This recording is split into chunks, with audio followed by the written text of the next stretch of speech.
aklat ni Propeta Jeremias. Noong mga araw na iyon, sinabi ng mga pinuno sa hari, kamahalan, dapat ipapatay si Jeremias. Sa kasasalita niya ay natatakot tuloy ang mga kawal, pati ang mga mamamayan. Hindi nakatutulong sa bayan ang taong iyan. Manapay, ibig niyang mapahamak tayong lahat. Kaya't sinabi ni Haring Sedekias, kung gayon, gawin ninyo sa kanya ang ibig ninyo, hindi ko kayo mapipigil. Dinakip nila si Jeremias at dinala sa may balon ni Prinsipe Malkias sa himpilan ng mga bantay. Matapos talian ng lubid, inihugos nila si Jeremias sa balon. Hindi tubig kundi burak ang laman ng balon, kaya lumubog siya sa putik. Pumunta roon si Ebed-Melech at sinabi sa hari, kamahalan, masama ang ginawa ng mga pinuno. Inihulog nila sa balon si Jeremias. Maaaring mamatay siya sa gutom pagkat wala ng pagkain sa lungsod. Iniutos ng hari na magsama si Ebed-Melech ng 3 lalaki at pagtulong-tulungan nilang iahon sa balon si Jeremias at baka mamatay. Ang salita ng Diyos. Ang pagtulong mo sa amin, Panginoon, ngayoy gawin. Ako ay naghintay sa aking Panginoon at dininig niya ang aking pagtaghoy. Ang pagtulong mo sa amin, Panginoon, ngayoy gawin. Sa balong malalim na lubhang maputik, iniahon niya at dooy inalis, ligtas na dinala sa malaking bato at naging panatag taglay na buhay ko. Ang pagtulong mo sa amin, Panginoon, ngayoy gawin. Tinuruan niya ako pagkatapos ng bagong awiting pampuri sa Diyos. Ang bawat makasaksi ay matatakot at sa poong Diyos magtitiwalang lubos. Ang pagtulong mo sa amin, Panginoon, ngayoy gawin. Mahina man ako at wala ng lakas, ngunit sa isip mo'y di mo kinakatkat. O aking tagatulong, tagapagligtas, Panginoong Diyos, huwag ka nang magluwat. Ang pagtulong mo sa amin, Panginoon, ngayoy gawin. Pagbasa mula sa sulat sa mga Hebreo. Mga kapatid, yamang naliligid tayo ng makapal na saksi, iwaksin natin ang kasalanan at ang anumang balakid na pumipigil sa atin, at tayo'y buong tiyagang magpatuloy sa takbuhing nasa ating harapan. Ituon natin ang ating paningin kay Jesus na siyang pinagmula ng ating pananampalataya at siya ring nagpapasakdal nito. Dahil sa kagalakang naghihintay sa Kanya, hindi niya ikinahiya ang mamatay sa krus at siya ngayoy nakaluklok sa kanan ng trono ng Diyos.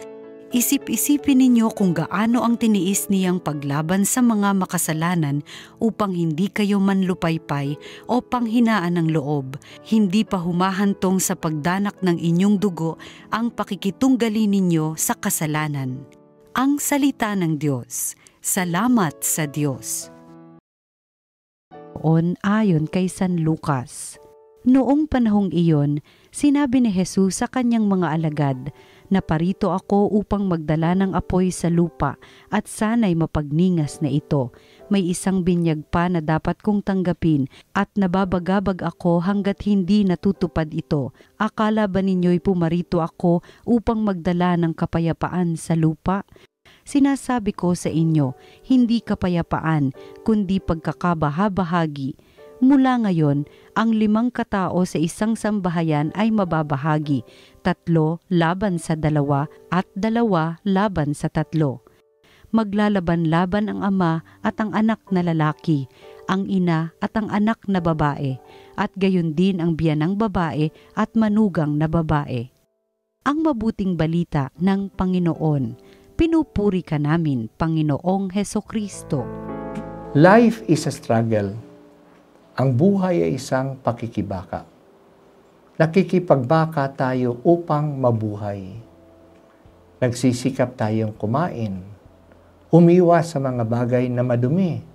Sinisikap nating tayo maging malusog. Nag-e-exercise tayo. Pero hindi lang tayo nakikibaka at nagsisikap na mabuhay, na maging malusog. Nakikibaka din tayo laban sa masasama. Kinakalaban ang masasamang ugali. masasamang barkada, masasamang panuurin, masasamang pag-iisip upang hindi tayo mapasama at hindi tayo magkasala. We struggle against evil, which is also trying to overpower us. Kahit na nga ang paggawa ng mabuti ay isang pagsisikap, hindi naman tayo makakagawa ng mabuti kung tayo ay tamad, kung tayo ay mahiyain, kung tayo ay pabaya. Kailangan tayo mag-struggle. Kailangan tayong magsikap. Ito ang sinabi ni Jesus na siya ay naparito upang magdala ng apoy. Gusto niya na maging masigasig tayo sa pagsunod sa Kanya at sa paggawa ng kabutihan. Magsikap tayo. Hindi papatay-patay lang.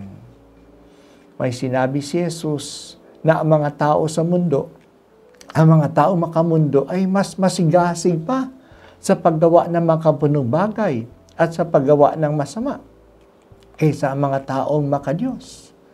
Tingnan lang natin na masigasig ang mga negosyante na mag-produce ng pera, mga lakal, kaysa mga Kristiyano na gumawa ng kabutihan.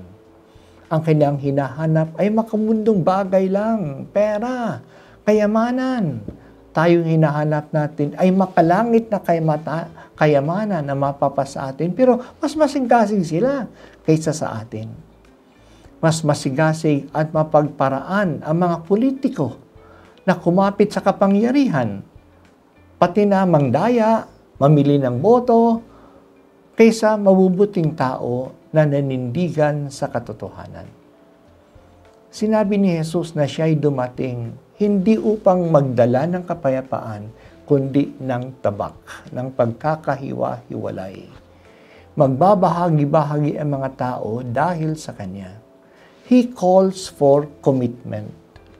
Kung tayo ay may commitment, tayo ay magtataya. At magtataya tayo at ang mga tao ay kokontra sa atin. Kung naninindigan tayo sa buhay, magagalit sa atin ang pumapayag sa extrajudicial killings. Kung mananawagan tayo ng investigasyon sa katiwalian upang lumabas ang katotohanan, magagalit sa atin ang ayaw ng impeachment upang ipagtanggol ang kanilang politiko na hindi na halongkatin ang kanyang ginawa. Kung tatawagin natin na genocide ang pagpatay na higit ng 50,000 sa Gaza at ang paggugutom sa mga tao doon, babalikan tayo ng mga Israelis, ng mga Amerikano, ng mga Germans na patuloy na gumagawa at nagbibigay ng bomba sa Israel na binobomba ang mga Palestinians. Gusto na lang ba natin ng kapayapaan kaya manahimik na lang tayo? Hindi na tayo magsalita, hindi na tayo manindigan. Hindi ito ang kapayapaan. Ito ay kapabayaan. Huwag tayong matakot na kontrahin tayo kung tunay ang ating paninindigan. Hindi pa humahantong sa pagdanak ng dugo ang ating paninindigan kaysa nangyari kay Kristo na nag-alay ng kanyang buhay sa atin. Siya ay nanindigan at dahil dito siya ay pinatay. Pero siya ay nanindigan sa katotohanan.